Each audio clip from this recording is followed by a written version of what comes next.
Salam sejahtera Malaysia. Denyut nadi suara rakyat bergema di channel ini. Tuan-tuan dan puan yang dihormati sekalian, satu keputusan yang dinantikan oleh seluruh rakyat Malaysia tidak lain dan tidak bukan adalah kes SRC Najib Razak yang sudah dipenjara selama 12 tahun, 210 juta denda kerana didapati bersalah pecah amanah, pengubahan wang haram, dan juga rasuah 42 juta ringgit SRC International, anak syarikat 1MDB. Dan tuan-tuan dan puan, Najib Razak telah bersama dengan pasukan peguamnya telah membuat satu semakan kehakiman. Mereka merayu dan mereka memberikan bukti yang baru supaya dengan harapan perbicaraan yang dulu itu dibatalkan, kerana mereka berkata Hakim Nazlan ada konflik of interest ketika dia membuat penghakiman. Kalaupun Hakim Nazlan salah di dalam penghakiman, kenapa 3 hakim di Mahkamah Rayuan setuju, malah lebih menekankan bahawa Najib Razak bersalah, mencuri duit, memalukan negara, mementingkan diri sendiri, dan semua wang itu, kata hakim tersebut, tidak ada satu pun untuk rakyat, untuk kepentingan negara Malaysia, tetapi hanya ada memalukan negara. Aduh. Okey tuan-tuan dan puan-puan, dan tiba-tiba baru juga tular satu mesej, kononnya Jabatan Peguam Negara telah membatalkan semua proses anak buah saya bagi saya kopi lah. Dangam kalau nak ucap terima kasih kepada anak buah saya. Dia pun YouTuber juga, YouTuber berjaya lagi. Okey. Apa sudah tadi ya? Mereka mau supaya semua itu dibatalkan, dan tular kononnya ada satu berita Jabatan Peguam Negara membatalkan penghakiman tersebut. Dan perlu ada untuk perbicaraan semula. Woi, saya baca jauh ni terus terbangun. Bukan apa, saya gembira. Gembira kalau betul Najib Razak tak bersalah. Saya bergembira kalau dia tidak bersalah. Malangnya tuan-tuan dan puan, rupanya itu mimpi, segala mimpi saja. Baru sebentar tadi Jabatan Peguam Negara mengeluarkan satu kenyataan bahawa semua itu buyuk, tipu. Tidak betul. Tidak betul. Malah Jabatan Peguam Negara mengeluarkan kenyataan rasmi bahawa Jabatan Peguam Negara tidak pernah mengeluarkan apa-apa kenyataan atau ketetapan berhubung kes perbicaraan SRC International Sdn Bhd atau dikenali sebagai SRC yang membabitkan bekas Perdana Menteri Datuk Seri Najib Razak sebagai tidak sah. Masih sah ya? Masih sah. Kecewa lagi. Wah, kecewa. Sian Najib bakal masuk penjara. Kalau dia kalah, habislah. Dalam satu kenyataan pada hari, Jabatan Peguam Negara telah menafikan berita yang tular di media sosial itu dengan menegaskan ia adalah palsu. Katanya, kata kenyataan daripada pejabat Peguam Negara itu merujuk kepada kenyataan yang disebarkan yang bertajuk Pejabat Peguam Negara telah menetapkan yang perbicaraan SRC tidak sah kerana kesilapan prosiding.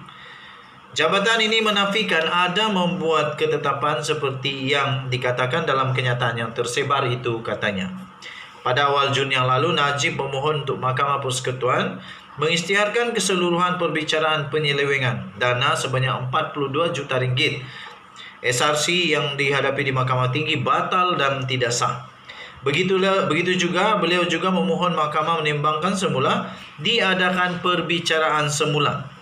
Jabatan Peguam Negara dalam kenyataan sama turut memberitahu Mahkamah Persekutuan tetap menetapkan dan masih lagi berjalan untuk pendengaran rayuan terakhir kes SRC International Najib Razak ini bermula 15 Ogos. Sekarang sudah 10 hari bulan, 11 hari bulan besok, ada lebih kurang sebulan lagi untuk penentuan Najib Razak masuk penjara sebagai banduan terhormat, atau beliau akan menjadi hero Hindustan yang kalah dulu menang kemudian.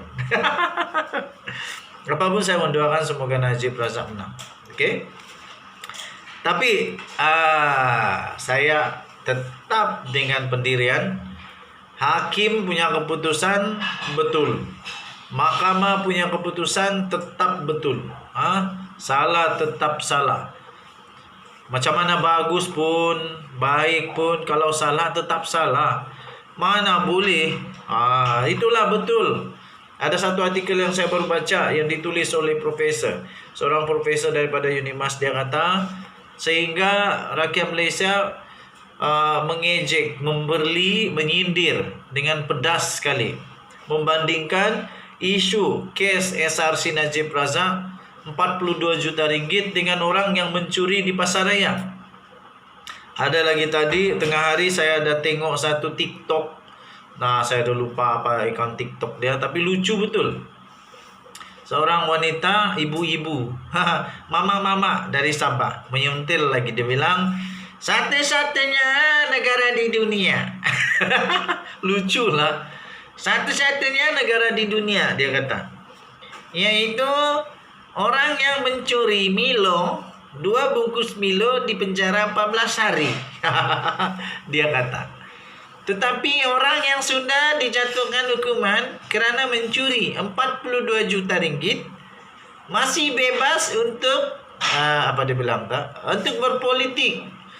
Lepas itu masih bebas untuk mencalonkan diri itu dan ini. Dia kata begitu. Lucu juga, tapi ada kebenarannya juga. Ya. Okey, salah tetap salah. Jangan sampai negara Malaysia nanti lagi memalukan pula, nanti dijadikan sindiran pula oleh pelawak-pelawak dunia.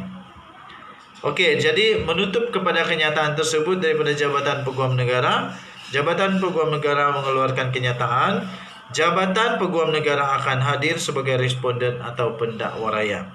Jabatan ini juga akan meneruskan dengan rayuan kes berkenaan dan akan menunggu keputusan, katanya, berkenaan dengan kes Datuk Seri Najib Tun Razak yang sudah dijatuhkan hukuman 12 tahun penjara, 210 juta denda. Tapi itu baru satu kes. Banyaknya kes lagi Najib Razak ni. Kesian jugalah. Kalau dia lepas ini pun dia tetap naik turun mahkamah. Pengubahan kes, mengubah audit, kes lembaga hasil dalam negeri, kes perbendaharaan negara, kes 1MDB Tenor, kes, banyaklah. Lepas tu anak-anak Najib pun semua ada kes juga dengan lembaga hasil dalam negeri. Banyak pula tu, berjuta-juta. Dan itu tadi Suara Rakyat bergema di channel ini. Kita jumpa lagi. Jangan lupa tekan butang subscribe, like dan share. Bye-bye.